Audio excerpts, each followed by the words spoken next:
السلام علیکم ورحمۃ اللہ وبرکاتہ۔ ہم جو ہیں آج first year B A B S C کے نصاب میں شامل اصناف ادب کا مطالعہ کریں گے۔ اصناف ادب کا مطلب ہے ادب کی قسمیں، مطلب ادب کی صنفیں۔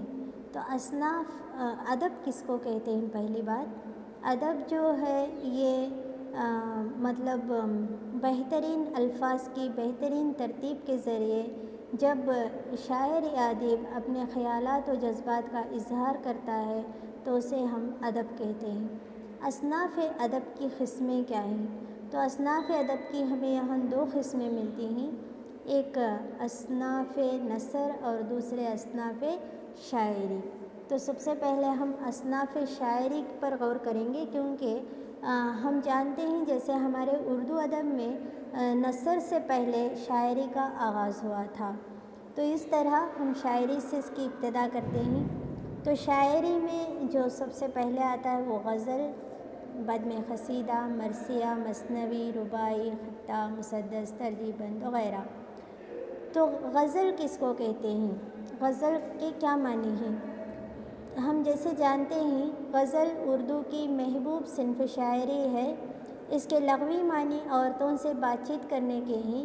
غزل کا پہلا شعر مطلع اور آخری شعر مقطع کہلاتا ہے۔ اس میں کم سے کم 5 اشعار اور زیادہ کی کوئی قید نہیں ہوتی۔ شاعر مقطع میں اپنا تخلص استعمال کرتا ہے۔ معنوی اعتبار سے غزل کا ہر شعر جداگانہ ہوتا ہے، لیکن یہ تو فرسودہ بات تھی کہ غزل عورتوں سے بات چیت کرنے کا نام ہے۔ آج کے دور میں غزل میں یوں تو مختلف مضامین جگہ پاتے ہیں، مختلف موضوعات پر غزلیں کہی جاتی ہیں اور ہر شعر میں ایک الگ ہی خیال پیش کیا جاتا ہے۔ یہ ضروری نہیں کہ غزل ابتدا سے لے کر آخر تک ایک ہی خیال کی ہو۔ تو قصیدہ ہے، قصیدہ جو ہے یہ بھی نظم ہی کی ایک شاعری ہی کی ایک قسم ہے۔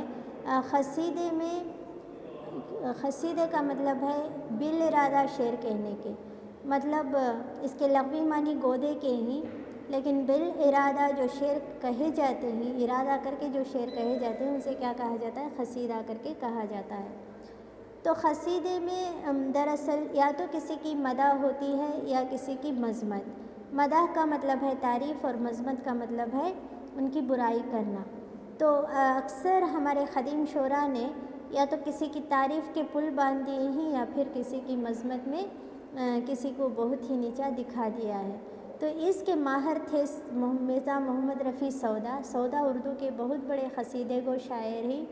انہوں نے کمال کے قصیدے کہے ہیں فارسی طرز پر، تو ان کا اس میدان میں کوئی حریف نہیں ہے۔ اس کے بعد جو نام آتا ہے وہ ہمیں ذوق کا ملتا ہے۔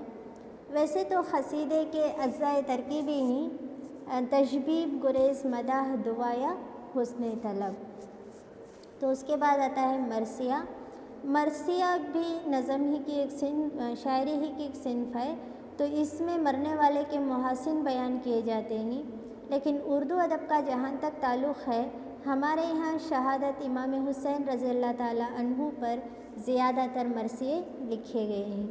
تو مرثیے لکھنے والوں میں انیس کا نام سر فہرست ہے، کیونکہ انیس کی ٹکر کا کوئی مرثیہ نگار آج تک ہوا نہیں ہے۔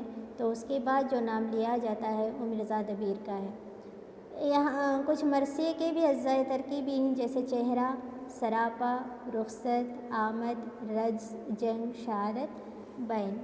تو یہ جو ہی مرثیے کے اجزائے ترکیبی ہیں۔ مثنوی ہے۔ مثنوی ایک ایسی نظم ہے جس میں کوئی واقعہ بیان کیا جاتا ہے۔ مثنوی کے لیے اوزان بھی ہیں، جیسے وزن، بحر وغیرہ۔ تو یہ مثنوی رزمیہ بھی ہوتی ہے اور بزمیہ بھی ہوتی ہے۔